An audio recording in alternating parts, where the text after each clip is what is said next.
खबर खास में पाकिस्तान मुस्लिम लीग फंक्शन के मरकजी नायब सदर सैयद राशिद शाह राशिदी की जानिब से प्रेस कॉन्फ्रेंस की गई। प्रेस कॉन्फ्रेंस करते हुए राशिद शाह ने कहा कि इंतखाबात में धांधली से हमारा मैंडेट चोरी किया जाता रहा।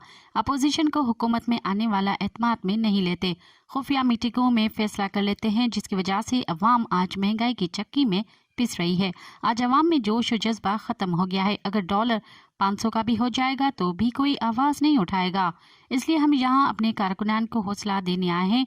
रानीपुर फातिमा केस के हवाले से एक सवाल के जवाब में सैयद राशिद शाह राशिदी ने कहा कि मासूम फातिमा के केस में अपील करता हूँ, मुलजिम को पीर न कहा जाए।